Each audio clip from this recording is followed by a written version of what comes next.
Welcome to Preparing for AI with Matt Cartwright and Jimmy Rhodes, the podcast which investigates the effect of AI on jobs, one industry at a time. We dig deep into barriers to change, the coming backlash, and ideas for solutions and actions that individuals and groups can take. We're making it our mission to help you prepare for the human and social impacts of AI. Touch my tears with your lips. Touch my world with your fingertips. Welcome to Preparing for AI with me, Matt Cartwright. And me, Jimmy Rhodes. And welcome back after a couple of weeks away. We are back with the podcast, and this is going to be an industry-focused episode. We're going to be looking at the comms industry with Daniel Lyons later. But because we've been away for a while and because we've had, there's been so much kind of going on, as usual, we will do a kind of catch-up. But we're going to look at it more about a kind of introduction, welcome back, and the things that have really been interesting us over the last few weeks. So, Jimmy, do you want to start off? And then I've got a few things that I wanted to bring to our listeners' attention as well. Sure, yeah. So I think the biggest news is Apple's WWDC conference.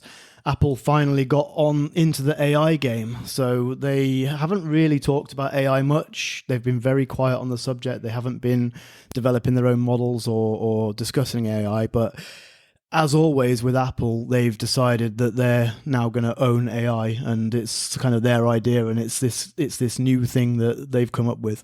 So I think they're calling it Apple Intelligence, or that's what it's been dubbed online. So what they're actually doing is they're integrating ChatGPT into Siri. So Siri's going to be back with a vengeance. I think it was pretty useless previously. But the idea is now throughout the iPhone, you're going to have ChatGPT.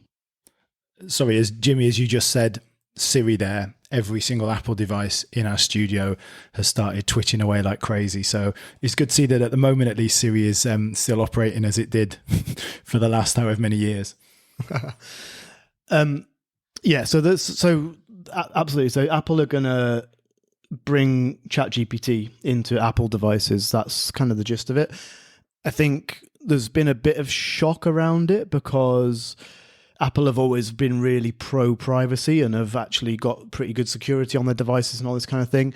And now what it sounds like what they're going to be doing is sending all your data to ChatGPT servers to do inference so that Siri gets improved and you get a much better experience on the device, which is a bit of a weird one because, as I say, they've been pretty quiet on it. Everyone thought they were going to develop their own models, but it seems like they're going this ChatGPT route instead. So in a positive light, what they're promising is that you're going to have a kind of seamless experience across all of your devices, all of your iOS devices, with AI features incorporated across all of your apps. So and as I say, it should just be a massive improvement over what you've had previously with Siri being, I guess, on the back burner for quite a while. Is there any plans for kind of hardware? So, we talked, I think in the last episode, we were talking about the Microsoft Surface laptops that will contain the new kind of chips that will, they'll have the GPU, they'll have obviously a normal processor, and then they'll have this kind of neural unit. I mean, is there any talk yet about devices and whether they will have any, particular change to the chip infrastructure, or at the moment, are we just looking at this as it's just a kind of software addition? It's as far as I understand it, it's a software edition. I think in the future we are going to see more on hardware type AI, as you mentioned with the Surface devices we spoke about recently. I think one other thing this has done is finally, I mean, it was already pretty much dead in the water, but the Rabbit device, the sort of dedicated hardware device. I mean, it was stillborn, wasn't it? It was. Yeah, but what they always said was, you can do all this with a phone, and eventually Apple or Google will just introduce this into phones, and eventually turned out to be like 2 or 3 months later, and the Rabbit was crap anyway. I still hope, without going on about it, that at some point that some of the AI tools do allow us to move away from screens a bit more, and you can have a screen but not necessarily have to use the screen all the time. And I think if you've got an Apple Watch, one of the things with Apple Watches, I can see that being really useful in terms of you can just talk to it and you've got something right next to your face, because it is the one good thing about the Rabbit and the AI pin was that idea of, steering people away from screen time, not just in terms of it making it a more natural interaction, but actually just in terms of, the health of your eyes and not looking at rectangles every day. Yeah, totally agree. And now that we've got the Apple ad section of the podcast out of the way, other mobile devices are available. So the first thing I wanted to talk about was a piece of research on impressions of AI that the Reuters Institute and the University of Oxford put out probably about a month or so ago now. This was based on the public of 6 countries, and it was on what they think of the application of AI in news, so specifically in news and journalism, but then also across work and life. And the countries they looked at were Argentina, Denmark, France, Japan, the UK, and the US. So, although it's those countries are not all the same, obviously, but I would say this is not it's not a reflection of the whole world, let's put it that way. But it's still interesting, and I would imagine for people who are listening to this podcast, it probably reflects the kind of countries that you're listening from. So ChatGPT was the best known generative AI product, unsurprisingly, but there was only 1% of people in Japan who were using either ChatGPT or any generative AI tools daily. And in France and the UK, that was 2%. It was 7% in the US. A total of around 30% across the population, so this was a kind of averaged out across the population of the 6 countries, had not heard of any AI tools at all. 56% of 18 to 24-year-olds have used ChatGPT at least once, but that's only 16% when you get to age 55 and over. There was optimism around AI's impact on science, healthcare, daily routine, and surprisingly to me, media and entertainment. I'm not sure I necessarily agree on media. I guess entertainment makes more sense. And it was quite significant. So 17% more optimists than pessimists in that area. But then cost of living, I'm not sure why cost of living. Maybe that's just a reflection of where people's priorities are in general. Job security and news were the top areas of concern. In Argentina, only 41% of people had heard of ChatGPT. And Google Gemini, this was, I thought, really interesting. Google Gemini, 15% of people in the UK had heard of it. France was only 13%, USA 24%. Microsoft Copilot was about the same. Claude was between 2% in Germany and 5% in the US, which kind of surprised me and disappoints me because, I'm massively a fan of Anthropic and the way that they kind of operate as a company. And as OpenAI becomes closed AI and becomes more and more of a commercial outfit that seems to care nothing for security and anything other than making money and being the first to AGI, Anthropic are the only ones who really seem to have a genuine desire to make something that benefits humanity. So a shout out to everybody who isn't using AI tools yet to use Anthropic tools, because they are by far the best company out there at the moment. And the UK had the lowest score of only 2% of people using AI to try and get the latest news. In the US, it was 10% of people. And like I say, this was specifically looking at news and journalism. So that's why it had these kind of specific questions. But why this was really interesting to me, and there was another piece, this was last year, but saying that 46% of people in the US at that time had not heard of ChatGPT, is that I think for people like Jimmy and myself, when we are kind of submerged in this stuff every day, we think this is right at the top of people's agenda and everybody is thinking about and knows about AI. But what this actually shows, if you're listening to the podcast and you are thinking about AI, is you're already in a fairly small group of people and you're already probably ahead of most people. So whether people are putting their head in the sand because they are scared and they're worried about what happens next, so they just don't want to think about it, or whether you're just people's lives have taken over and there's enough things to worry about, this is not at the top of the agenda. But I would bet that if we were sat here in a year's time with the advances that are going to happen, that people will, if we looked at this in a year's time, a lot more people will be thinking about and worrying about and acting on and getting involved with AI. I'm pretty sure that's the case. And the funny thing about that for me is, I know it was focused on news, but the interesting thing is how many people say they aren't aware of these AI tools, but now, I mean, as I said in the update, Apple are now integrating AI throughout the iPhone. Google also announced that they're bringing more generative AI experiences into Google Search recently, and Microsoft Bing already uses AI. So do people actually need to be aware of that they're using AI tools? Because I think in a lot of cases, people probably are already using them, possibly daily, and they just don't even know it. Because these things are starting to become integrated into all of the software that we use. And that's kind of the way that I see it going, is that, yeah, there's going to be a niche who know all about AI and know about ChatGPT, but at some point soon, everyone's going to be using it all the time because it's getting built into things that we use.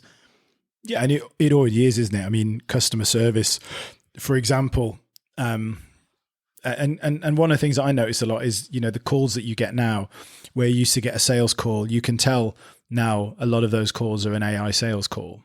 There are those kind of changes that are happening, and we don't necessarily even need to think about it, do we? It kind of doesn't matter, because if you're either going to answer that call or not, regardless of whether it's an AI. So I think, every one of those calls I would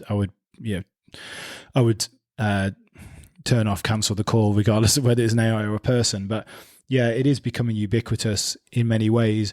I think the thing that I would be more concerned about, and this is maybe because of where I come at this as a kind of problem for civilization, is being aware of AI tools is maybe not as important as being aware of AI and the changes that it will make to our world. It's not about the chatbot, it's about the potential in 2, 3, 4, 5, 10, 15 years. And that's where it scares me a little bit to think that people are not aware of this at all. And I had a conversation with one of my tutors on the AI governance course that I did the other day, and we were talking about, I said, why is it not an election issue?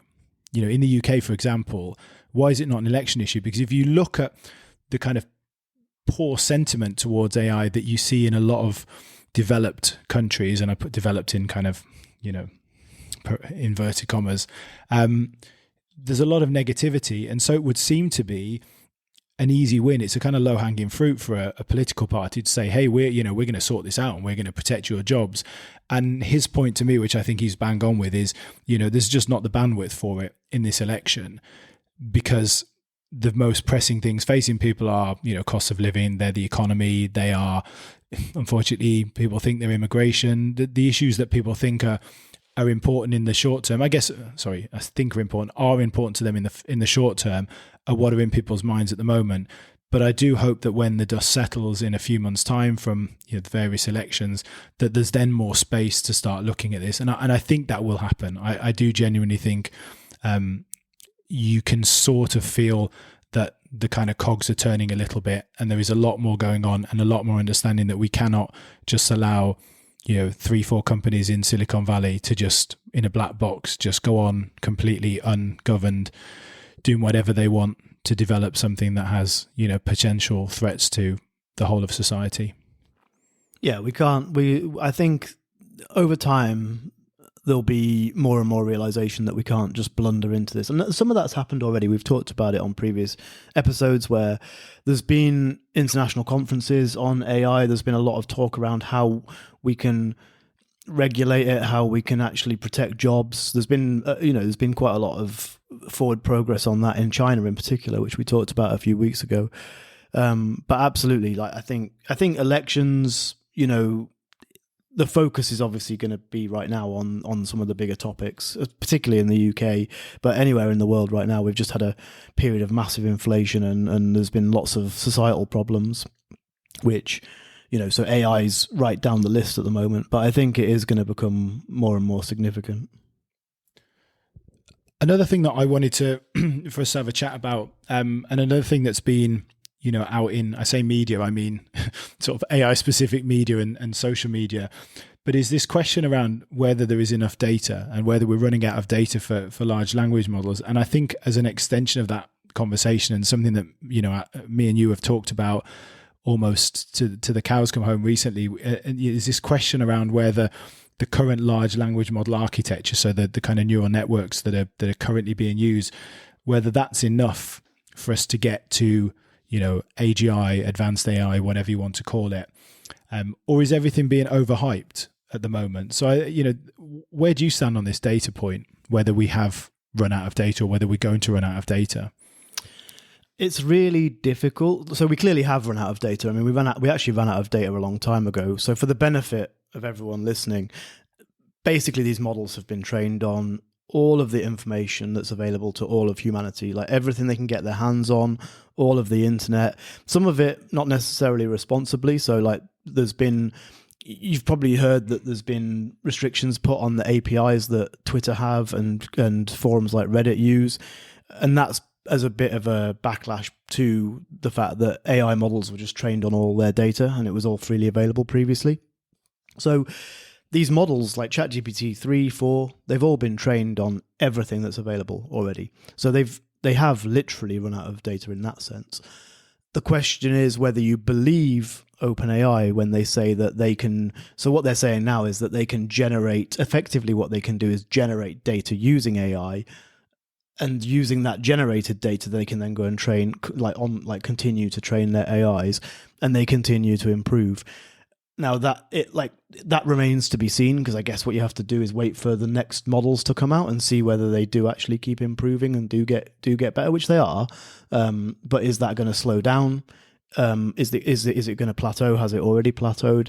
I honestly don't know. And again, as you said, OpenAI are much more closed AI now. And so I don't necessarily, you can't really take what they're saying on merit. But I think if you look at, sometimes we hear, I remember a piece of advice I was given about the Chinese Communist Party is don't listen to what they say, watch what they do. And I think that really applies here. Is although OpenAI say, oh, there's no problem, but the amounts of money that are being sent to media companies. I mean, we've been talking about the death of kind of media, but if it is the death, they're having their last big payday because, all of the big players are trying to buy data from, newspapers, magazines that have large amounts of kind of high quality data. Another point is, why did people wondered at the time, why did Elon Musk buy Twitter? Well, because it's data. There's a huge amount of data in there. Now, the data in Twitter scares the hell out of me. The idea that's, if we're talking about crap in, crap out, you put that stuff in, my God. But it's data nonetheless. And I think it's a really interesting argument. I think the 2 points are probably separate, but I think where we do agree is that neither of us think that the large language model architecture will be enough to get to advanced AI, AGI, because it just doesn't kind of make sense. As much as it seems to be, I don't want to use the word sentient, but it seems to be kind of intelligent, it's parroting back stuff that it's been trained on.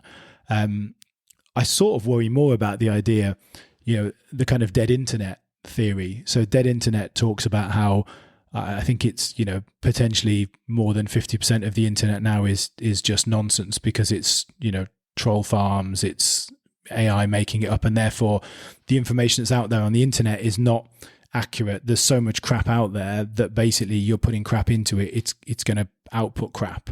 And so regardless of whether there's more data or not, the existing data is not good. So, it's a bigger question around amount of data, where there's more data, the quality of the data that was previously used. And in turn, that kind of, feeds a never-ending kind of loop if you've got AIs training themselves on that existing data. I think you're right. I mean, we don't know because we're not privy to what's going on within those organizations, and we don't know enough because no one knows enough about the way large language models work. But it definitely seems like something that is highly possible. And I think I more and more think at the moment, you talked about OpenAI. I mean, they're so far from their original purpose. They're so focused now on being the first to create AGI and, investment and money that it's quite easy to believe that there is a lot of hype just to generate investment. I do think we're probably at the top of a hype cycle. I don't think that necessarily means that, there's going to be an AI winter for the next 10 years, but I do wonder whether things have been a little bit oversold, and AI, AGI by 2025, AGI by September. Some of that seems to be now 2027, 2028. It seems to be kind of rolling back a little bit. Yeah, and no one even agrees on the definition of AGI. So we were chatting about it earlier. I think what was the term you said they're now using? Advanced AI. Advanced AI. Which is not defined, but which avoids the need to kind of find an AGI definition. Yeah, because this is what everyone's been struggling with, right? So does AGI mean conscious machines that have their own free will and a self-determination? Or does it mean something that can perform almost any task to the same level as a human and doesn't need supervision? I would lean towards the latter myself, because I think we don't even really understand any of the former, like what consciousness is and all this kind of stuff, which we're probably not going to get into now, maybe for a future episode. But I'd sort of lean on the latter of those definitions, which I feel like that is the kind of aim and the target and the goal for companies like ChatGPT, is having a machine where you can just let it loose and it will automate a vast array of tasks. And hence the podcast and the sort of talk about how that's going to threaten jobs. But I don't even think that we're that close to reaching that definition.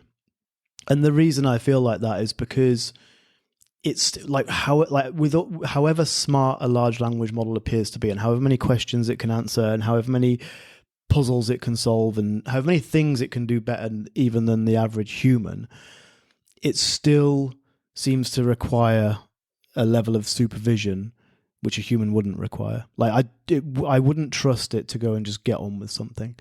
And I've tried some of the agentic type models as well, where you can actually use an agent to go off and write code and talk to another AI to get testing done on the code, and then there's another AI which is supervising them and all this kind of stuff, and it doesn't really work yet. Devin is an example of that. So there was Devin, and then there's Open Devin and various models. But they don't really work. They end up costing you a fortune because they go around in circles, and they don't know when they've completed the task. There's all sorts of real kind of complications with it, which seem to be very human problems, where a human would just be like, okay, I need to point you in a different direction now. Stop what you're doing. Let's have a review, whatever it is. We're not there yet, and maybe we'll get there. But I feel like that is a sort of elusive, moving milestone. Yeah. So the last thing, and this is, I guess, quite important. So governance alignment, the sort of general security is what's been kind of occupying my mind, and this is, I guess, a sort of soft launch announcement. But we're going to be relaunching the podcast going forward. We're still going to have an element where we focus on jobs, but we're going to sort of branch out a little bit, because we think there is an urgent need now, and particularly post-elections in many Western countries this year, and we've added France to that list in the last week or so. We think there's an urgent need to inform people and actually to help try and achieve our original purpose, which was giving people actions that they can take to try and mitigate the human impacts of AI. So I think it's not an exaggeration. We've said on the dystopia episode, if nothing changed, we're on a pretty fast path to destruction of, humanity, whether that's destruction of the kind of social system or it's destruction of the planet. I'm not saying for a second that there will be nothing. So we're not saying that is necessarily the end goal, but that's where we're headed without those measures. And whether those measures are taken quickly enough to address the kind of more existential threats is, a properly kind of defining moment for humanity. So we want to keep it lighthearted. We want to keep it funny where we can. We want to keep interviewing people, but we want to branch out a little bit more than jobs. So we'll continue to focus on industries, but we will also look at the alignment problem, the security and safety around AI and governance. So hopefully when we relaunch that, we will be able to get some really interesting guests on the show. And we'll be doing that from the next episode onwards. So let's move on to our main episode. So as I said, we have a guest on. So we're going to change into our dressing gowns, and then we're going to get into the other studio in the back, and we will be back with you in 2 minutes' time.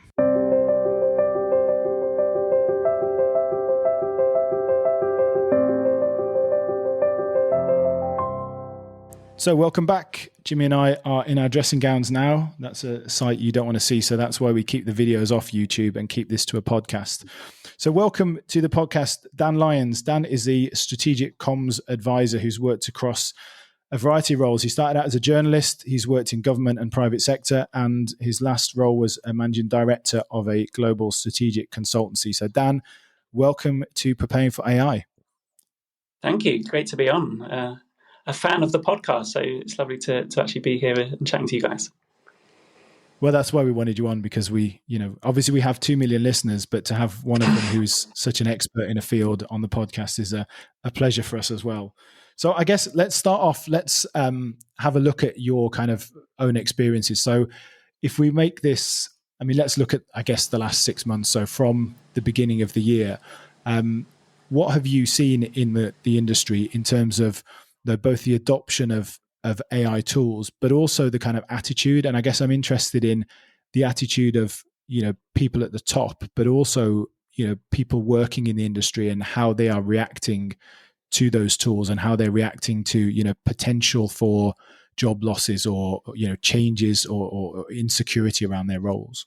The first thing to say is that sort of AI has actually sort of been creeping in as sort of in terms of AI-based tools to the industry for quite a few years. I think starting with mainly kind of executional tasks, particularly around sort of data analysis, media monitoring, the use of AI tools to sort of gather in large amounts of, media articles to analyze trends, to sort of say, for example, how negative an article is, how positive it is, and sort of, derive, performance-related data from that.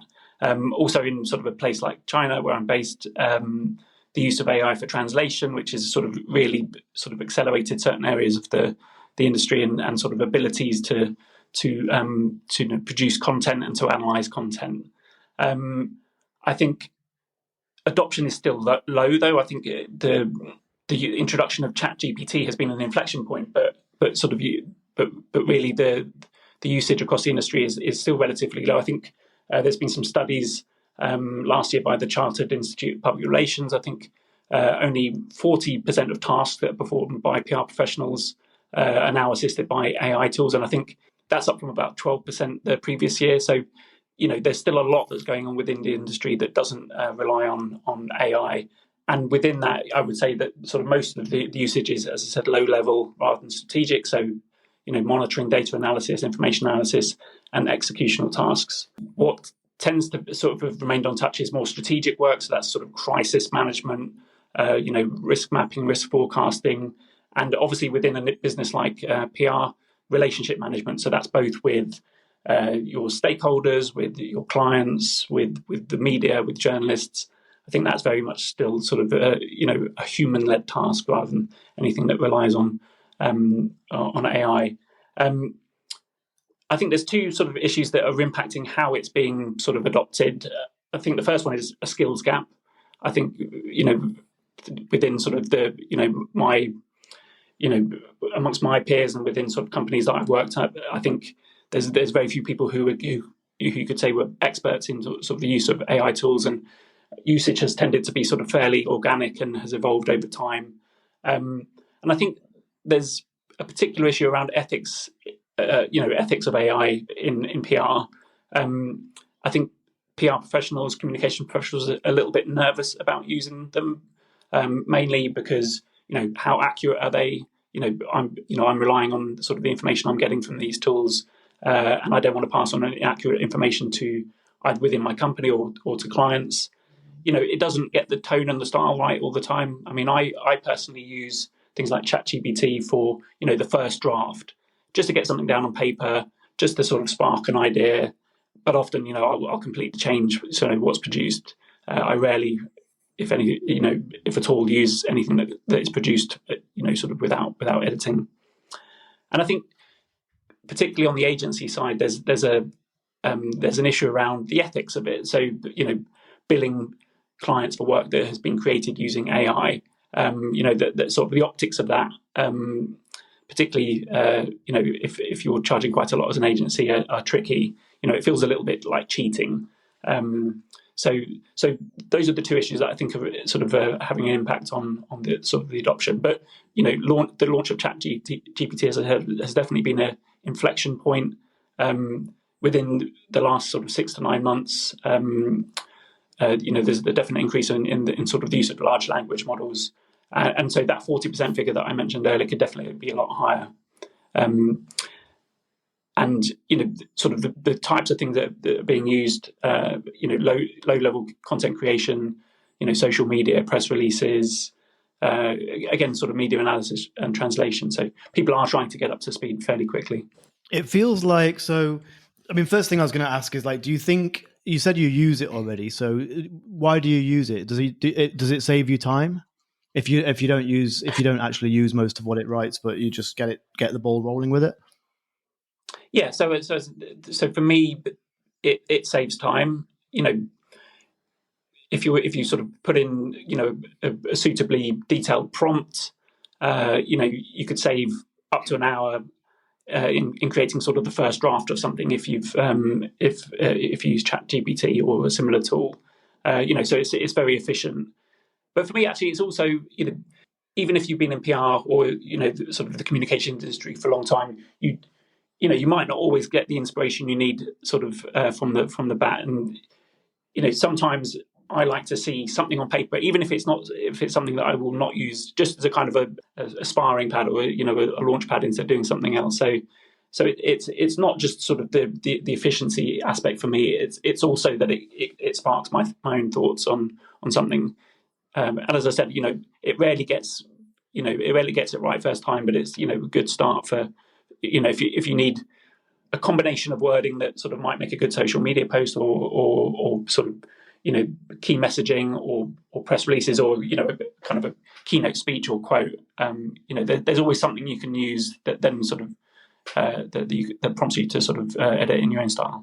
I know exactly what you mean because I've kind of used it in the same way. It feels like a little cheat to get around writer's block or something like that, where staring at a blank piece of paper can be quite daunting, where if you just pop a prompt into ChatGPT, it gives you something, even if it's just a scaffolding where you have to then rewrite almost everything.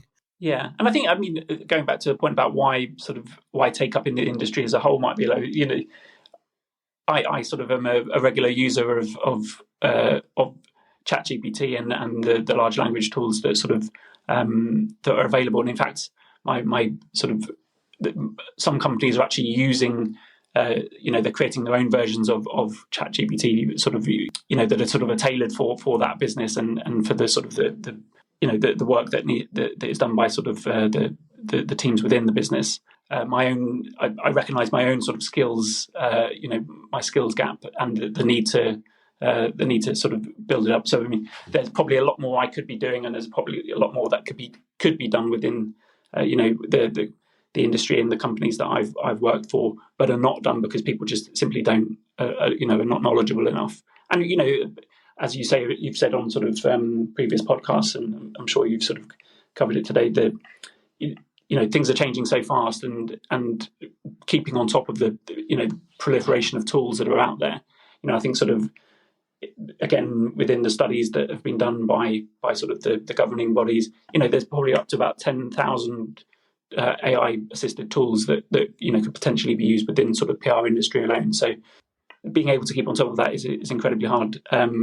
So people like me are getting up to speed as quickly as they can, but there's still a way to go. I think sort of at your level, and we maybe face the same point in a lot of episodes. I'm thinking of the law episode as a good example of this, actually, where there feels like there may be a big difference in terms of the immediate threat depending on where you work, and sometimes we hear that AI is different from other revolutions because it's coming for more senior jobs first. But actually, if you look at the areas, so just looking at some of the areas in the notes I've got, so social media management, there are AI driven tools for scheduling, managing your social media content and stuff already. Data analysis and reporting, AI can already process and analyze data sets. and give you feedback on that, present stuff for you. Media monitoring and analysis. I mean, that's media monitoring for me is that's gone. I think that if anyone's still paying for people to do media monitoring, then I think you're throwing your money away. And content creation and writing, it feels like, and having done the interview a few weeks ago, it feels like one of the issues with content might actually be, it's not that the generated content is as good as content created by people, but it's just that whether it's the editors or the senior management or the consumers themselves, people are just willing to accept poorer quality content. So, with all those kind of different areas that we think they are being already affected or they are going to be massively affected by AI, your role may not be directly affected, but what are you seeing in terms of the people you work with? I mean, are they seeing the sort of writings on the wall and they're thinking my job's gone, or are they're not really thinking that way? I mean, what is the sentiment in the industry? Is there a lot of fear? Is there a lot of excitement?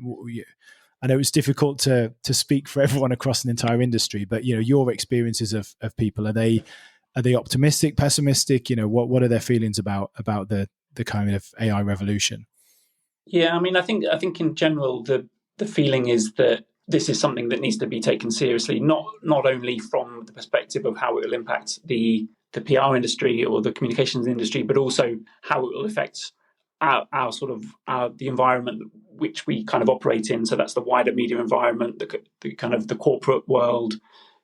How do we as an industry tailor our offering and the services we provide to basically take account of not only opportunities that AI provides, but actually the risks as well.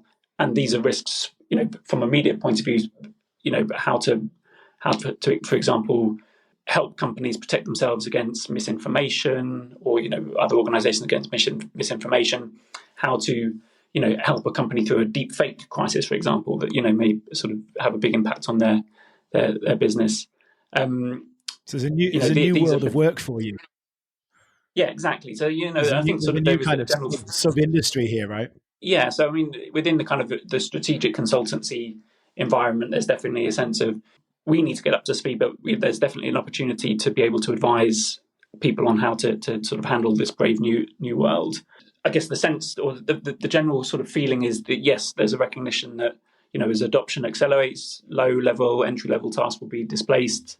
But actually, this is an opportunity for us, profession-wide strategic shift in focus.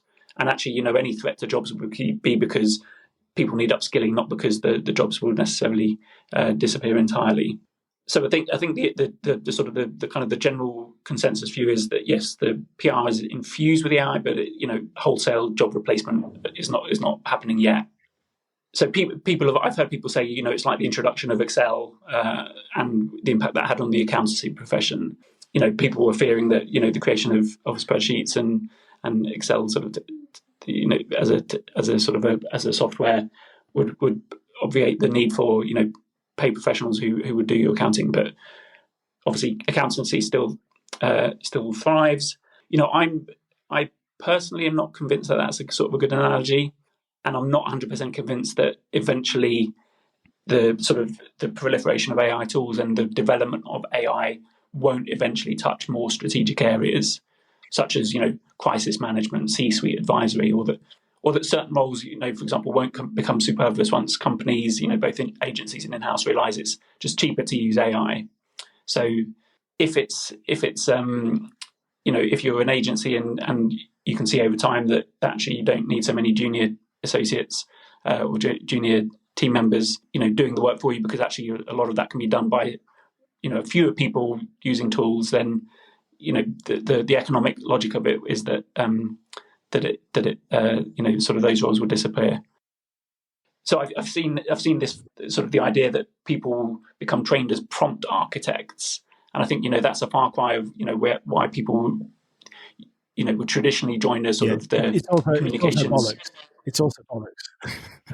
The idea of prompt engineers and prompt architects is bullshit. It's an industry that might exist for a year and then it's gone. I mean, I sorry to interrupt, but I mean, I've done a course on from Vanderbilt University, an online course on prompt engineering, and it's fun and it's kind of useful. But I did a course a couple of months ago, and the course was obviously written in late 2023. And when I did the course, it was already out of date to me. Yeah. Because a lot of the things it was teaching you to engineer, you no longer need to engineer. And I think for the same reasons, if you're learning to engineer things now, you know, those things will be, you won't have to. The whole point of the advancement of the models is that you'll be able to speak in a natural way and it will understand and be able to, you know, prompt. Or you can even just tell it now, give me the prompt to do this, and it will give you the prompt, then you give it back the prompt and then it does it. So yeah, I think the idea of any roles, you know, or not necessarily roles. I mean, there might be roles, but the fact that you can go and become and have a career as a prompt architect or prompt engineer is for the birds. I totally agree. I mean, I thought that right from the start with things like prompt engineering. Even between, I think I'll use Midjourney as an example, but between Midjourney, I think it was 2 and 3, like the need to do any kind of lengthy prompt engineering to get the model to output images just went away. Like it went from you have to be really specific about how you prompt it to you can just tell it you want a picture of whatever, like a bird on a mountain or something. I think learn to prompt. Sorry, just to say that I think learning to prompt is useful, and I think studying these courses is useful for helping you to be able to prompt better. And I can, you know, I taught ChatGPT a language I wanted to use so that I could prompt it quicker to give me actually information for this show. So I could give it 3 asterisks followed by a word and a number and 3 asterisks, and it would then give me information within a time frame on a certain thing. And it's quite fun and it allows you to do things. But the idea that would be something that is useful enough to be a career or a job, I think is it's a non-starter. Sorry, Dan, for interrupting your chain of thoughts there. So I think sort of the acceptance and adoption within PR will have an impact. As I said before, you know, there is a hesitancy at the moment and a nervousness, but I think within the next sort of 6 months to 12 months, I think that will slowly sort of ebb away, and actually the sort of the industry itself will sort of start to see the impact within the sort of the structures of companies and within the sort of the industry itself on from AI. I think the second sort of slightly sort of linked aspect of that is the reaction of in-house teams, but also, you know, clients who are our in-house teams. You know, at the moment, there's probably not a lot of awareness of how AI is being used, sort of both within companies, but by sort of external parties.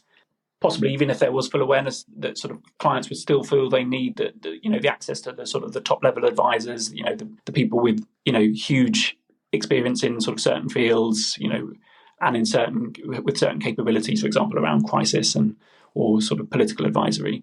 But, you know, that I can possibly see that changing if, for example, 12 months down the line, a few years down the line, someone produces something called the Boardroom AI Advisor, which is perhaps built into companies' business continuity plans, and you know, provides that PR function. It's built in terms of risk forecasting.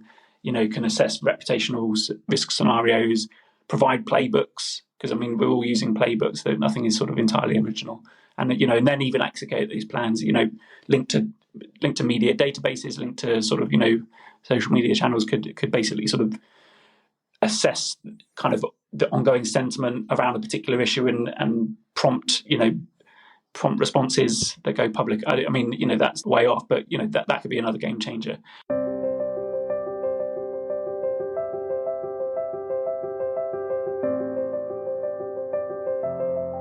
Ultimately, it comes down to a point that I think probably is key to adoption within the industry, and you know, beyond PR, beyond communications, and you know, for the overall adoption of AI, and that's, you know, trust. And we can talk about that a bit more if you want. Yeah, I just want, just before we do, because I think trust is a massive one, not just in this industry, but I just want to go back, just we talked about crisis management, because I think crisis management actually is a really good example of one where it seems initially, you know, I had an example, the Institute from PR, it was from a link from them about AI tools that are being used to monitor sort of real-time data and detect potential crisis, allowing companies to respond swiftly and effectively and kind of mitigate damage. But it's about detecting them. It's not about, giving you the advice on how to deal with it. And I think a great example is, you work in China. There's a very specific environment in China where things which maybe somewhere else would not be an issue, the way that you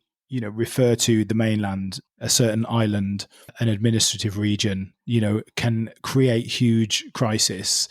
And therefore, having that requisite knowledge and understanding the nuance and the political situation is really, really important. But I think we always talk about how, the kind of advancement of things. And I think part of the problem I can see is that if I was in your organization and I was, adopting AI, I would build a offline, LLM system within your organization that was only had your data in there and was picking up all your data. And basically every time you handle a crisis, you're telling it about the nuances of the situation in China, and you're training it to basically do your job. And you're training it every time you do a good job, you're training it, one more step to you losing your job. And that was the example we gave a couple of weeks ago, that the guy who, lost his job and was like, hey, it was my data that was used to train the AI that's now replaced me. I think when you say a long way off, I don't know. I don't think it's a long way off. I think it's maybe a couple of years off, but you can easily see a model being created that allows, within an organization for it to pick up the nuance to be able to do most of that crisis management. And then again, you don't remove people completely. You might still be there as the kind of last step in the chain because we need someone to blame when it all goes wrong. But you're certainly able to take out a lot of people in the chain, and we're able to, massively reduce the teams that are working on it. So it was not so much a question, it was more a kind of observation. No, I think you're right. And I think, yes, it sort of, and again, it probably comes down to the trust issue that we're talking about. But, the sort of I guess the framework for risk is programmable, and it's in terms of the red lines you're talking about when it comes to sort of operating in China, they're already well known, they're already sort of well publicized and published. So there's no reason why, if you typed in, what are the 3 red lines that companies need to bear in mind when operating in China from a reputational risk point of view, then that probably already exists there. So you can set the parameters of your risk, you can monitor that risk, and then it's easily sort of programmable. How would you respond to that? And perhaps a tool would come up with, based on all sort of the inputs, 3 possible courses of action, and maybe there's a person at the other end who makes that decision. But eventually, maybe it's just another AI tool that makes that decision, and then bypasses the sort of the need for human interaction at all. I mean, that's theoretical, and I don't. But given sort of risk issues, people probably won't want to hand that over entirely to sort of AI tools without any sort of without any human input. But you could, as you say, you could do away with a lot of people in the chain. You're giving me loads of great business ideas here, Dan. Yeah, I want in on that. And so yeah, I think sort of a lot of this, I think, within the PR industry, but possibly on that comes down to trust, because currently nobody really trusts AI to get things right, and there's too much sort of uncertainty. So the logic is that you'll always need a sort of a human guiding hand, and as I said, the wider environment, with AI comes AI risks, deep fake, misinformation. That's potentially new avenues of business. So maybe the trust will never materialize, and you'll always need these human custodians. And I know that sort of the professional bodies, actually see a role for the PR industry for advising on governance issues about the ethical use of AI, regulatory issues, almost sort of setting themselves up as the reputational authority around AI. That is the kind of the $1 million question, I guess. That sort of trust is the inhibitor. If you remove that inhibitor, then what's possible. And actually, I mean, before we get to that, I do think sort of there's probably a silver lining. And actually, Jimmy, what you were saying in terms of the business ideas, I think actually sort of in the next few years, you might see a new wave of entrepreneurialism, within the industry. Currently, you've got lots of big companies. There's economies of scale. They sort of need the expertise from across teams. But if AI tools are doing a lot of the specialist work, then actually you could see sort of one-man bands, smaller PR companies that actually can do the work of a huge agency, because actually they can offer a full suite of creative and advisory services. Yeah, I was going to say, I mean, I said it half jokingly, but exactly that. Like, I think there's two different things. When we talk about jobs on the podcast, there's two different ways that jobs might be affected. One is like adoption within existing industries, like for example, within existing PR companies, things like that.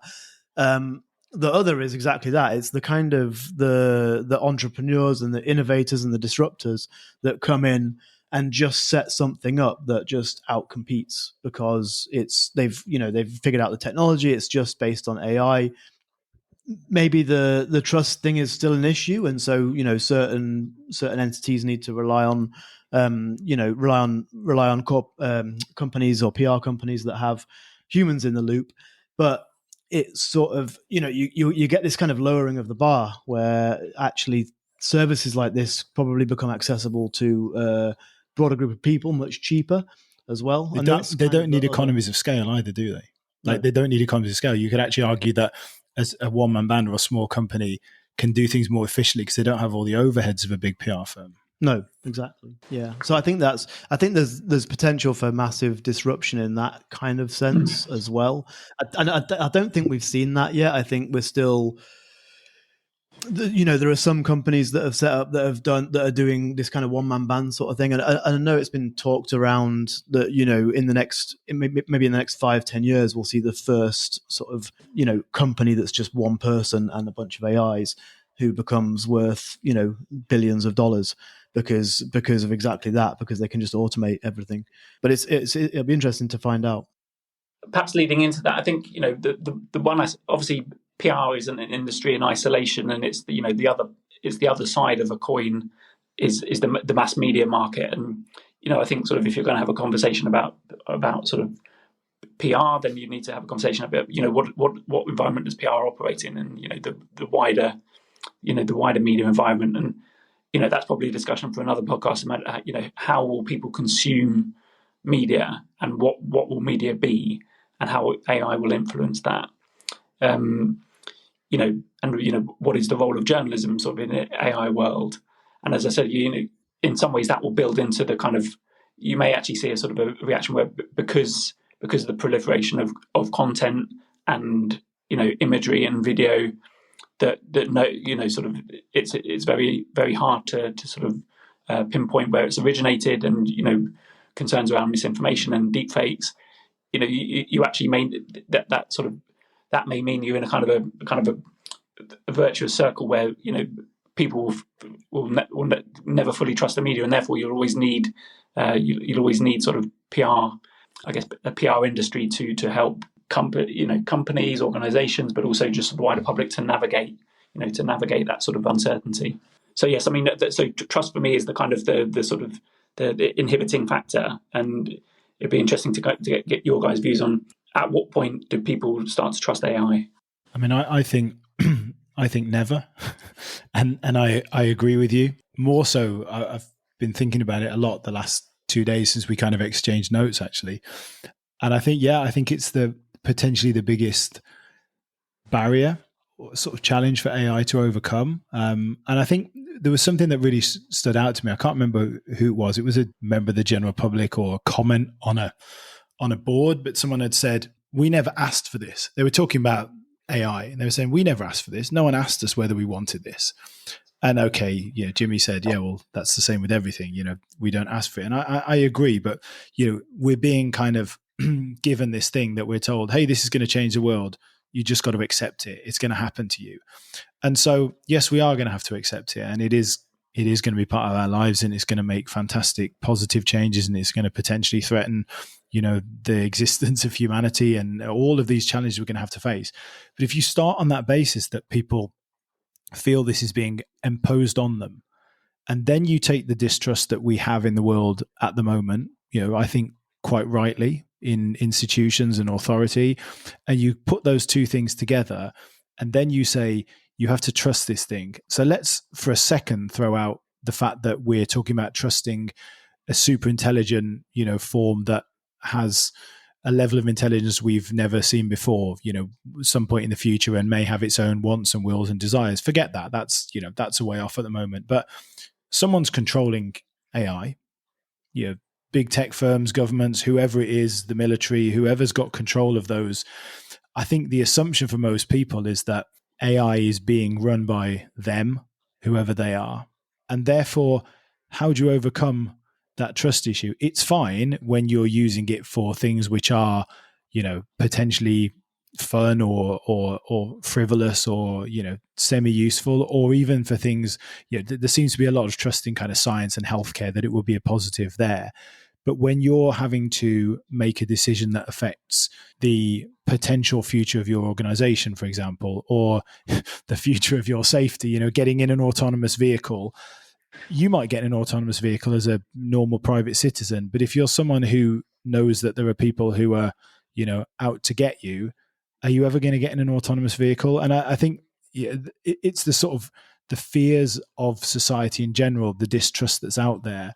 That for me is why we will probably never overcome that barrier of trust for AI. I say never. I think we always say on the podcast, we should never say never. We talking in a finite amount of time. So let's talk in, our lifetimes. But yeah, I think trust is absolutely the biggest barrier. And I think you raise it in the PR industry. I think you're right, because you are putting your business's future, and you're putting, a crisis, or you're putting the reputation of your business in the hands of a person or an organization or an AI tool. But it does translate across the entire spectrum, I think. Yeah, and I think sort of you might also then have a kind of a dual track world where there's an acceptance that sort of a lot of the information that's out there is produced by AI, but actually there's a kind of almost like a quality mark that goes with this article, this product, this content is has been produced 100% by a human being, and that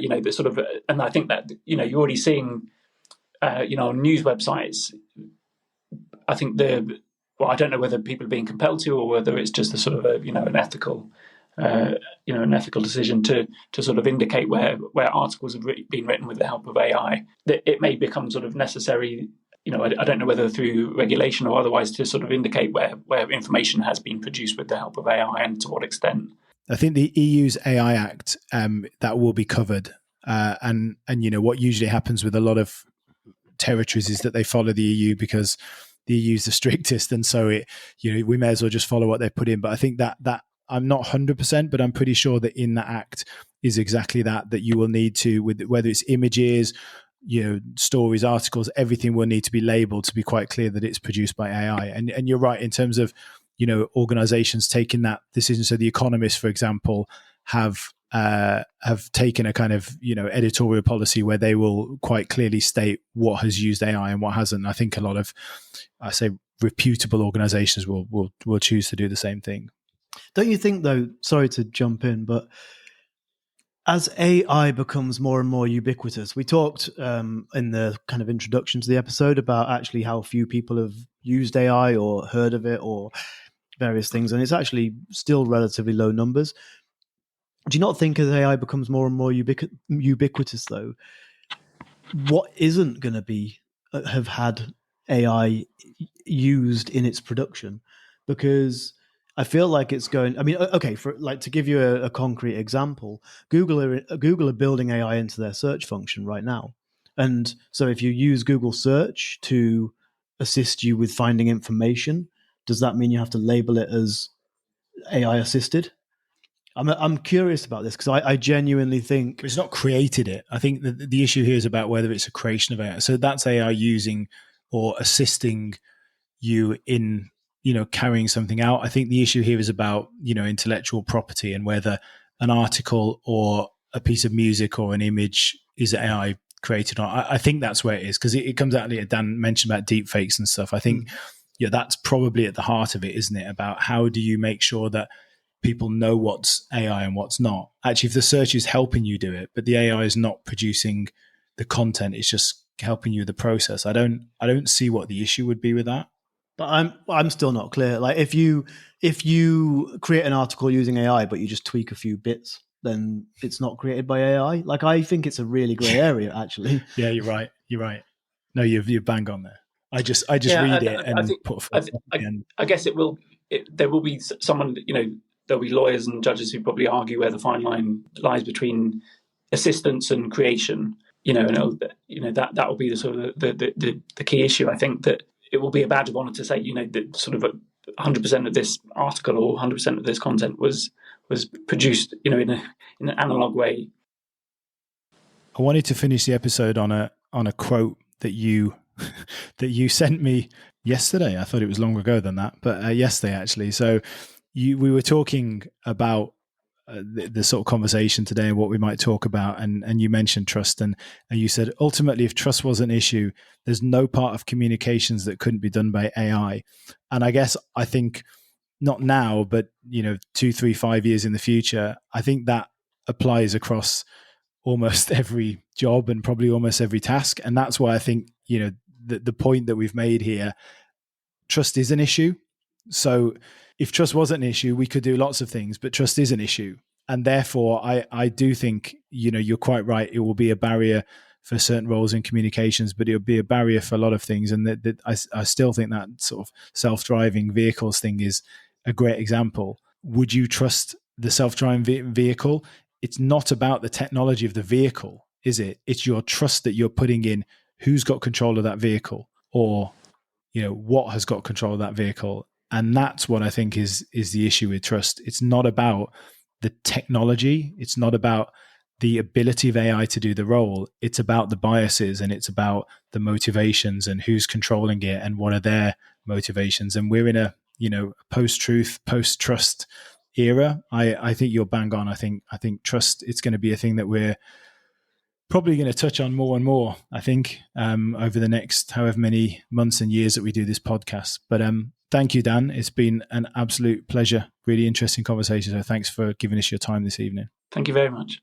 So that's it for this week. I want to just finish off. I want a bit of a kind of request from people today. We said earlier in the episode that going forward, we're going to expand, and we're going to be looking at using this as a way in which we reach out to people to try and help, make a real difference, and try and look at the urgency of informing and getting people to start really taking notice and really pushing for alignment and safety and regulation of the kind of, existential and, massive threats that this technology could have if it's not managed and developed properly. So I want to ask people who listen to this show this week to please ask 3 people, just recommend our show to 3 people, 3 friends, 3 family, whoever it is, but actually not just recommend them the show, recommend them a particular episode that you think would be of interest to them, and help us to try and grow the show. It's something we're going to focus on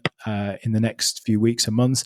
This is not about generating money for us. This is about generating an impact. And if we don't have an audience, then we can't get that message across. So it's just a bit of a request for me that people do that. 3 people, get them to listen to an episode. Ideally, they'll subscribe and they'll follow the show. If they're not interested, then that's fine. But the thing that we would ask you is just to let people have a listen and hopefully get them to be involved. So we'll finish, as always, with a song.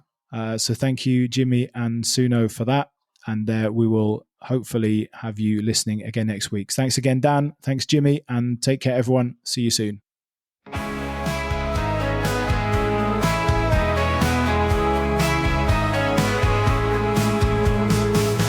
People talk in shadows. Gossip fills the air. Stories told in countless echoes, but AI wouldn't dare. It's a task of subtlety. Trust is hard to gain. Whispered words and empathy. AI can't play that game. AI won't replace us. Communications need a touch. Tapped into the human pulse. AI just ain't got that much.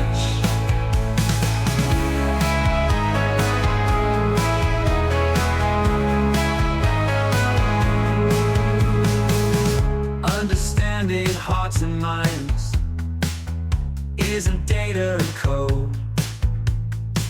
In every word, compassion finds a hand to lighten the load. Balancing the thin red line between truth and white lies. AI's lost without us,